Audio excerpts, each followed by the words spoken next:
in 2011, I produced a documentary short titled House of Cards, Real Estate Big Secret, where I basically laid out everything that has happened. This is something that I do for a living. I have for the last 16 years of my life. And so, I knew back then, just from being on the front lines of this industry, that you had hedge funds and private equities and a lot of very wealthy individuals buying up a lot of distressed debt and properties after the crash.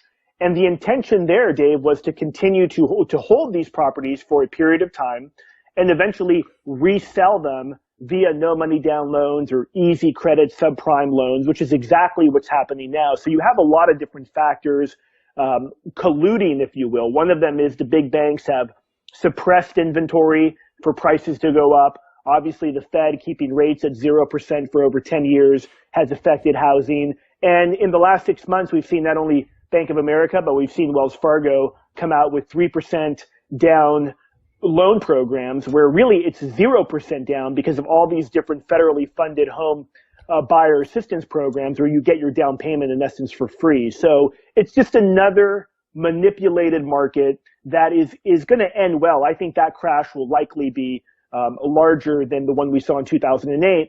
And the last factor affecting this is the people freaked out around the world about what's happening economically. I mean, this year alone, you're going to see Chinese investors. And when I say Chinese investors, Dave, 60% of that's really the Chinese government that is buying a quarter $2 trillion of U.S. real estate in housing, in commercial apartment buildings, all kinds of different industry spaces as far as real estate's concerned. So that's multiple factors that are influencing the market.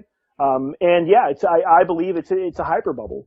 So when you say hyper bubble, I mean, just explain to the people what you mean by hyper bubble. We've heard bubbles before, but you're using the term hyper bubble. What do you mean by that? Well, look, I think a hyper bubble is what I mean by that is that right now we have the real estate market completely on fire. Now, it's not in every single market, Dave, but if you look at the big metro markets and the kind of surrounding tertiary markets, you see prices upwards of 5, 10, 15%, in some cases double digits from where they were just a few years ago. In addition to that, like states like California, some places in Florida, you've had double-digit growth for the last 3, 4, 5 years. So it's just an unsustainable track record. You mentioned Case-Shiller earlier. In many markets, housing prices have surpassed what they were in 2008. So 2008, there was a major bubble. 2007, the crash of 2008 was a major bubble. Now, it's not like the inventory was swept clean and you had all of a sudden free market capitalism that led to another boom in prices. No, they doubled down on the manipulation, creating what I believe is this hyper bubble, a much larger bubble than what we saw back in 2006 to 2008. Now, you mentioned the Chinese government is purchasing real estate. Why are they doing this? Is this a safe haven, or are they looking to stash cash? Why are they out there purchasing so much real estate? And I should know, too, it's not just in the United States. I mean, in Canada, places like Vancouver and Toronto, Dave, you have home prices. The medium home price in Vancouver is almost $1 million because you have foreigners, mostly Chinese, that are coming in and they're paying whatever they can just to park some cash and get it out of China, which is interesting if you think about it. I think many of the listeners listening today, you and I included, Dave, would believe that, look, maybe America is not the biggest hedge against a global crisis because of the unsustainable debts that the U.S. government currently holds. But certainly people in China and other people in Europe, around the world, believe America is still a safe haven. And so that's why you're seeing them park money here, not only for the safe haven aspect, but also because they're able to get visas to bring their families over here if they park a certain amount of cash in the U.S. But I think they're trying to preserve wealth. And the way that they see that is by buying real estate, mostly in affluent markets or bigger metro markets that they believe will hold their value long term. Do you think this bubble was driven by, like you said, the foreign investors, maybe hedge funds, maybe investment companies? Do you think most of the American people are sitting on the sidelines where they're not actually purchasing, or do you see Americans actually out there purchasing? Well, I certainly see people that are investors, which I deal with a lot, buying real estate today. I think that, look, you had, in March, you had the largest bump in mortgage applications. And again, they're trying to create a situation, a new subprime. I mean, going back to that Wells Fargo new home loan program, you need a 580 credit score to qualify for it. I mean, a 580 credit score under any circumstances is pretty horrible. Yeah. So they're repeating the no money down, really the easy financing subprime. The Fed's trying to create a wealth effect where people, they buy a home, they feel more wealthy. The Fed thinks they'll go out and spend more money. The point is, I think what we've seen is a collusion between mainstream media, central bankers, and Wall Street bankers, all colluding, and the federal government as well, all colluding to try to boost home prices. Look, I will often say in my videos, Dave, I'm surprised housing's not talked about more. I look at it as one of the cornerstones of the U.S. economy, for the simple reason that it's one of the biggest drivers of this total fraud, illusion, fairy tale that the Fed calls the wealth effect, or what Ben Bernanke called the wealth effect, where they think that people become a homeowner and magically they're going to spend more money because they think, wow, I bought a home. It's the American dream. Look how great I am. That experiment has failed horribly. I agree with you. I look at real estate also, and I do believe that this is the cornerstone of what is going on here. And I think that's one of the reasons why they had to push the housing prices up, because when the people see housing prices go up, they automatically feel that everything is fine. Well, yeah, they feel everything's fine. Another thing, Dave, in the last 3 or 4 months, you've seen refinances, surpassing and hitting new records as far as people refinancing and using their homes as ATMs again. And then, so yeah, they're basically repeating the same exact thing that I believe we saw. But going back to the point of the question was, are Americans buying in? Look, the millennial generation, 20s to 35-year-olds in that range, they're the biggest demographic in the United States. And they're saddled, many of them, with student debt. Many of them can't qualify to buy a home. And the Fed and the U.S., the government, politicians want to get this segment, this demographic to buy homes. And that's where they're targeting for this, what I believe is this next big wave in price escalations that we're going to see. This is exactly what I talked about in that documentary short that I mentioned earlier. The last stage of this, we're already beginning to see it, was a rollout of easy financing. So all the big landlords in America, i.e. the hedge funds and private equities and sovereign wealth funds that have bought a ton of real estate, are going to begin to transfer the assets that they purchased and unload them to unsuspecting American home buyers that are able to get cheap financing prior to the crash. Now, we already see Sam Zell, where he's out there saying it's time to sell. And he actually did this back in 2007, going into 2008, prior to that a little bit, where he was unloading his real estate. Now, I know he has a lot of real estate, but this is an indicator that he's getting out, isn't it? Or starting to get out. Well, he's starting to get out. He certainly has said he's no longer buying, at least at this point in time. He owns thousands and thousands of apartment buildings, apartment units.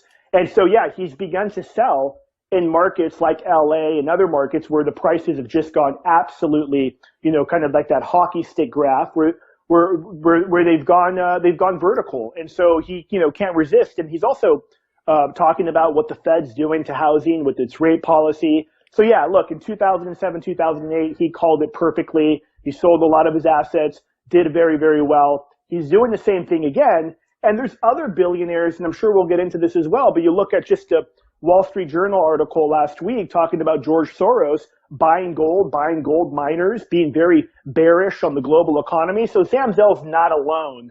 What I find interesting is some of these very wealthy individuals, their solution varies. I mean, you have Ray Dalio from Bridgewater and Associates talking about, we need helicopter money. We need the Fed to print money and to basically give it to big banks to lend out. So it's amazing. Even some of the most brilliant economic minds are coming up with solutions that I think are absolutely horrible, may work short term, but long term, they're going to be absolutely horrible. Let's switch gears to what the economy is doing right now. And we know from the beginning of this year, the stock market was down. It's been pushed back up. It's floating around.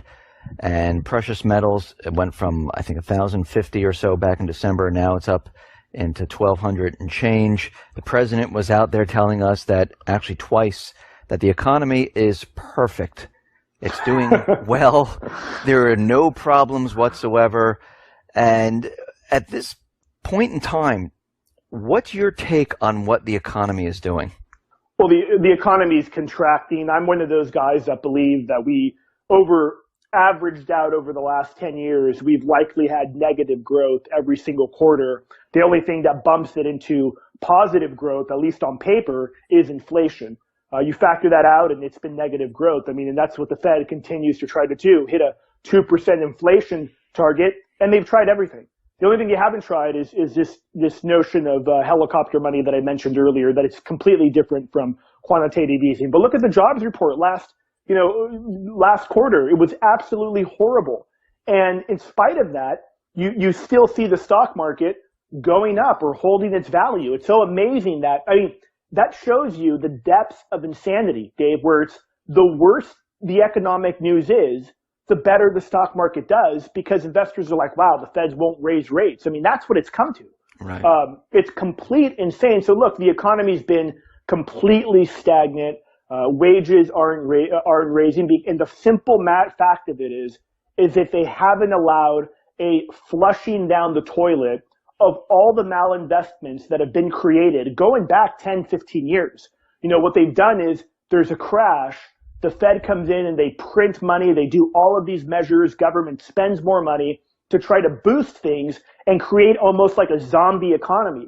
What should have been done in 2008 is let the whole thing crash, let banks fail, and rebuild off of that. But they'll never do that, unfortunately. I mean, that's the way a real free market economy should work, and that's not what we have today. But I mean, look, the economy right now, it's not doing great, for the exception of individuals that own stocks, for the exception of individuals that are buying and selling real estate. I mean, it's not all bad everywhere. There's some markets that are doing well and some industries that are doing well. You see, the other day, LinkedIn was purchased by Microsoft for something like $32 billion.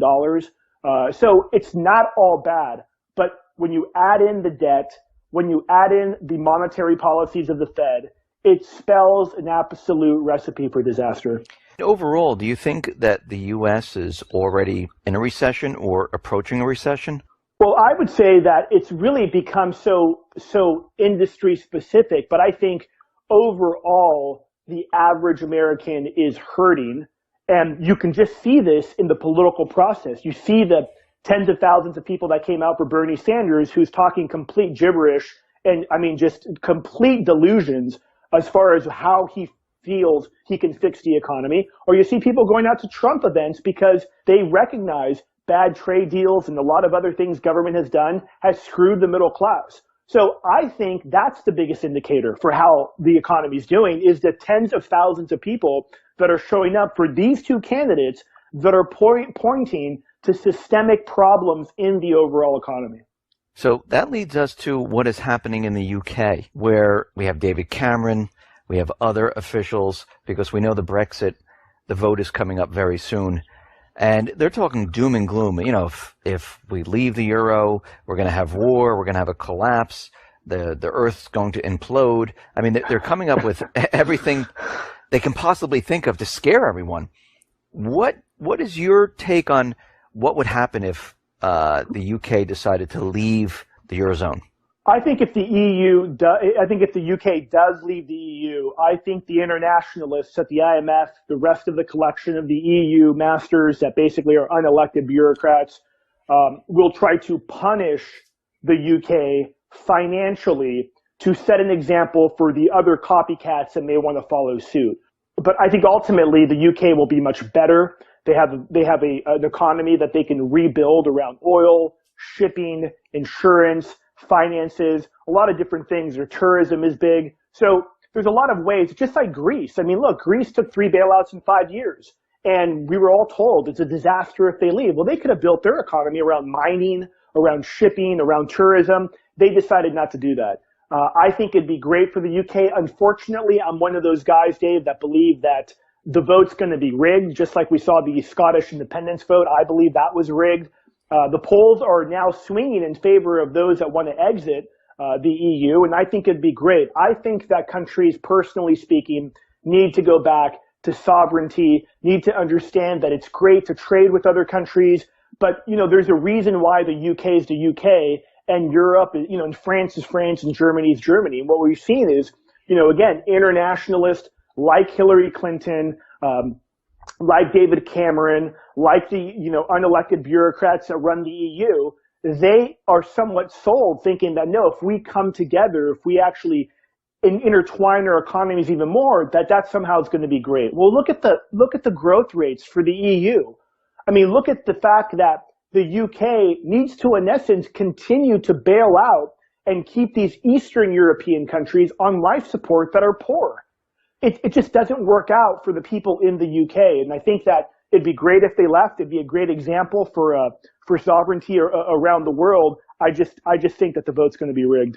I agree with you. I think the vote most likely will be rigged. Even if they do vote to exit, I mean, look what happened in Greece. They voted for a brand new government. Tsipras promised them everything that they wanted, and then he turned on the people. Right. I mean, he went along with whatever the central banks said, what the ECB said, what the IMF said, went along with that. And here Greece is, in more debt than ever. Nothing's improved there whatsoever. And we're looking at the UK here, and I agree with you. I don't think the government is going to say, oh, you want to leave? No problem. We're going to listen to the people, and we'll just let you leave. I don't think it's going to happen. Yeah, no, I don't think it's going to happen, too. And, even what I find interesting is that the newest, or not newest, but the conspiracy theory proven fact, which is a Bilderberg group that comes together every year. One of the topics at the conference this year was that idea of the precariat, which is in essence people that are disenfranchised, people that have been let down, people that are struggling to pay the bills, people whose wages haven't gone up. And I think when you combine that consensus from the world elite and kind of beginning to get freaked out that there's this rise in individuals that are understanding their fraud and that are no longer believing their lies, and you combine that with the rise of nationalism really around the world, from the Philippines to India to the United States, all over, they're freaked out. They're absolutely freaked out. And I think that the line's been drawn in the sand with this Brexit vote. I think that they will pull out all the stops to keep the UK in there. And if the UK does leave, I think they're going to do everything they can to punish them economically, to set an example. If the votes are rigged, like we're talking about, and the government, the EU, decides, we're not going to let this happen, do you think the people will just sit back and say, oh, you know what? Okay, we had the vote. We're not leaving. That's fine. Or do you think the people in the UK are going to say, hey, wait a minute. This whole thing was rigged. I'm a little angry about this. Do you think this would lead into riots? Or do you think this would lead into something happening there? That's a real interesting question. I think that event that you're talking about, Dave, is going to happen. Perhaps maybe not this time around in the UK, but the fact of it very well, it could be in Philadelphia, it could be in Cleveland, where the people, the will of the people is completely shut down by the powers that be, and people just lose total control. So those types of events, I think, are coming. Going back to the Bilderberg conference, talking about the precariat. With respect to the UK, that's what people were talking about. If they screwed over the Scottish independence vote, there's all kinds of evidence that MI6, MI5 was involved in rigging that election, and you saw nothing happen. And the truth is that in places like the UK, the government has the guns and the people have baseball bats. So it's kind of a tough, uphill battle. One of the reasons why every time you see like this horrible event we saw in Orlando, right, it's not about a psychopath that killed people. No, it's about gun control. It's not about border control. It's about gun control. And there's a reason behind that. And that reason, I believe, and why they keep pushing the gun control is directly tied to how frail and fragile the economy is, not just in the United States, but I think around the world. Talking about guns and events, we see many things happening out in the Pacific, in the Middle East, of course, out in Eastern Europe. And we continually see all these incidences with China out in the South Pacific, with Russia, with the planes flying into certain areas, subs sailing into the English Channel. Are we on track for war?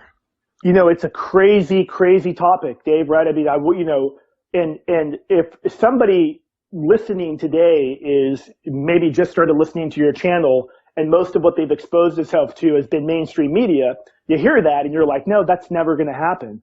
But it's unfortunately likely to happen. And it's one of those things, quite frankly, like most of the things that we've talked about on this interview, I hope I'm totally wrong about. I don't want these things to happen. I have 2 small kids. I want them to grow up with peace and prosperity. The simple fact is, though, is that you have such incompetence on the world stage today. It reminds me, it's reminiscent of World War I. And really everything we've talked about today, economically speaking, ties right into geopolitics and really ties into this like reset of the total economic order of really the world order. And I think that, let's say, for example, the US, Europe begin to really go down in flames. Look, China has probably the leader in economic problems. However, everybody has economic problems. And I think what we could potentially see is, countries, and we're already seeing it, the Russians, the Chinese, the Iranians coming together to try to kind of, counterbalance the US and Europe, and what they believe are more so Washington, D.C. in this unipolar world where Washington thinks that they can make all the rules and everybody needs to follow them. So yes, I think that China is going to say, look, China's argument is pretty simple. The U.S. has 800 military bases around the world, troops in over 120 countries, a presence basically everywhere. China's saying, look, we're going to expand into these islands that we're building, and we're going to set up a Navy base. How can really the U.S. be the moral high ground on that conversation? I don't think they can. And, ultimately we'll see how it plays out. But it's one of those things, Dave, where it's just one little mistake, man, whether it's jets collide, whatever it may be, that could lead to a really ugly situation really quickly. One little thing that happens could just kick off the entire event where it just has a chain reaction and, they tell us that we're in war. Do you think they're doing all of this to cover up for the economic problems? Well, whether it's to cover it up or not, I think it's potentially something that could be used in kind of a, wag the dog kind of a situation where they will use war to basically get out of people freaking out about the economy. A lot of people are talking about war in the Middle East or war in the South China Sea, and I've talked about it a lot as well. One of the scariest things, I think, is over the last couple of weeks in light of, and again, more so in light of this horrible incident in Orlando, we have neoconservatives in Congress and in Senate wanting a declaration of war against ISIS. They want to declare war. And during the wartime scenarios, we know federal government almost always has made limitations and restricted the First Amendment, the Second Amendment, the 10th Amendment, the Fourth and Fifth Amendment. And I think that's what's the scariest thing, Dave, quite frankly, is that, that war on terror, to quote John McCain, could last 100 years. Or if it's a declared war, that's therein to really begin to trample constitutional rights and liberties. And so I think that's a really, really scary development. In fact, I'm more concerned about that than really anything in the South China Sea. I do see them continually trying to remove the rights of the people. I think this is their end goal, is actually to get rid of the Constitution. I think their end goal is to try to convince people, and we can see it with our young, with Common Core and things like that, where they're teaching them that rights are privileges, they're not, rights that you're born with, and they're actually rewriting some of the rights, like the First, the Second Amendment, the Fourth Amendment. They're continually rewriting it and rewording it and making it seem like, this is what it's supposed to be. You don't have to really look at the real writing of these amendments to look at our new version of it. And that kind of scares me, because it seems like they're on this track of brainwashing our young to convince them that, the Constitution, your rights, really doesn't mean anything today. Yeah, that is extremely frightening. Whether one's an atheist or they believe in God, it really doesn't matter. Our founders were pretty clear. We have unalienable rights. They're given to us by our Creator. Among those, and then they list the different rights that we had, the right to bear arms, the freedom of speech, among those. But there was a list of a bunch of other rights as well that the founders believed in, that we were born with these rights. So government or a king or a dictator could not take the rights away because we were born with them. And one of them is, for example, the right to bear arms, the right to protect ourselves. And we see, a lot of, this is in essence refers to natural law. You walk into a bear cave and you approach a couple bear cubs, the mama grizzly bear is going to rip your head off and kill you. It's just, that's the way it works, right? You come into my house at night, try to hurt my kids, I'm going to kill you. That's the reality of the situation. And that's a right that I think every American should have. But this government is so out of their minds, they believe different. And you're absolutely right, Dave. If people begin, look, there was a couple years back, I saw a poll where something like 26% of high school students did not know the country that the U.S. separated from in the American Revolution. So, of course, if they don't know their history, of course, they could say, the Constitution's outdated, it's old, we need a new, we need privileges, we need a new, Declaration of Independence, and people will go along with it. It's pretty scary. It is. And a lot of people have been predicting that the second half of this year we're going to see some type of economic problem. Some others are saying it's going to happen the spring of 2017. What is your take on where you things are headed? Well, I'm more of a 2017 individual, and I'm more of a 2017 individual for the simple reason that I think that the elite, the powers that be, the banksters on Wall Street, even the central bankers, are all in the bag for Hillary Clinton. If we saw economic fallout prior to that, it would hurt her chances of reelection, and it would go against the delusional comments of Barack Obama saying this is the best recovery ever and the economy is doing wonderful. So I think that they will continue to keep this going to get her elected. And then afterwards, if the economy implodes, she's the person they'll want in there because she'll, say, look, we need to spend trillions of dollars. We need to stimulate the economy, which is basically a boondoggle for the 1% of 1%. So that's what I think. I'm more of a 2017 guy.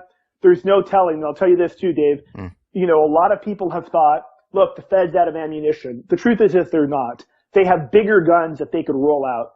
I've mentioned helicopter money. People should look into what it is. It's not quantitative easing. Again, you have a lot of high net worth billionaires that are talking about how the government needs to do this. The central bank needs to do this. And again, it would look like the Fed printing literally trillions of dollars and either injecting that into the economy via tax cuts for some, which they may do, but also giving the money to the bank, knowing that the bank's going to turn around and inject it right into the economy through easy credit, through loans and what have you, hopes that that will boost the economy and get things going. It's an absolute nightmare situation. So I think there's more things that they have in their toolkit outside of black swan events that could just destroy everything that will keep this Ponzi scheme and this zombie economy rolling. Fabian, thank you very much for being on the X22 Report Spotlight. Once again, how can people see your work? Yeah, they can just go to FabianForLiberty.com. My YouTube videos are on there. I got a couple of different real estate webinars that I do, and they can check all that out at Fabian4Liberty.com. Fabian, once again, thank you for being on. You bet. Thanks so much.